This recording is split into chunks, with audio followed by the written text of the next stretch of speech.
and an estimated 60 six-toed or polydactyl cats that are all descendants of his original cats and federally protected. They all got movie star names in there, and they look like kings.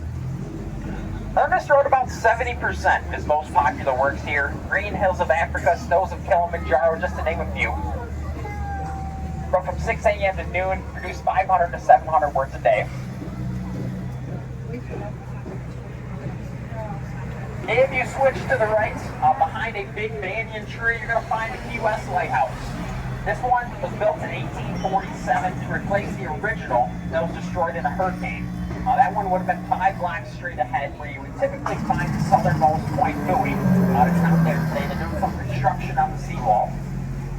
But if you visit the lighthouse, you can climb the 88 spiral steps to the top. You'd have a great panoramic view of the island, including the Sand Key Lighthouse that's out to our west. You could also visit the building on the property, which is the lighthouse keeper's quarters. You'll notice it has 2 doors on it. We're taking 2 families from the lighthouse back. Lighthouse was decommissioned in 1969.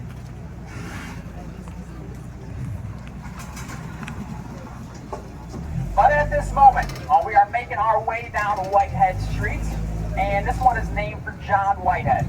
He was a shipwreck survivor stuck on the island. This is the first street that went from end to end on the island, coast to coast, built by the Navy in the 1820s. But another man that was shipwrecked here, that was Mr. William Wall. And with his time stuck here, he decided to start importing Cuban tobacco. And he got some cigar rollers over here from Cuba.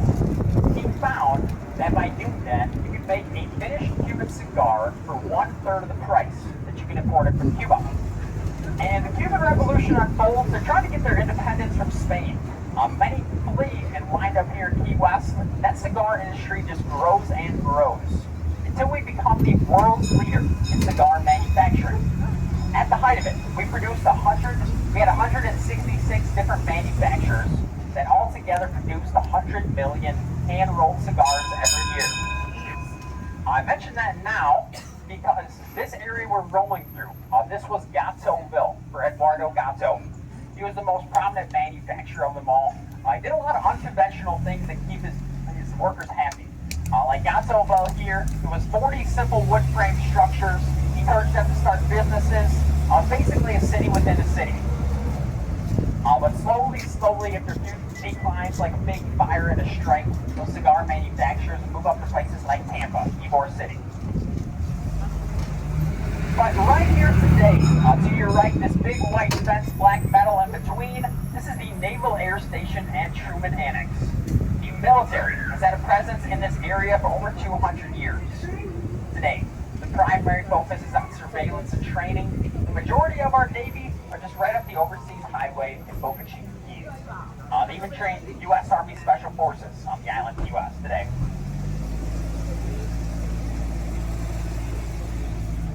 If you look straight ahead where the road's closed, that's typically where you find the southernmost Point Buoy there. They got it moved today. They built a replica because they're doing some construction at the seawall. We're going to take a left on Duval, but if you take a look down and to the right, you're going to see the tip of the red buoy. We are about 90 miles from Cuba and 130 to the nearest Walmart. Closer to Cuba than you are Walmart right now. Had a buoy since 1983. Prior to that, a sign just kept getting stolen. Had to put something that couldn't get stolen in. If you look to the right currently, though, you find a big building with a clear roof on it. That is the Key West Butterfly Conservatory. If you visit, you can walk amongst 1,500 free-flying butterflies of 40 to 60 different species and 20 species of exotic free-flying birds. Most notably of those is Red and Scarlet, a pair of mated flamingos bred in Canada, living the good life here. Red and Scarlet, that's a Gone with the Wind reference there.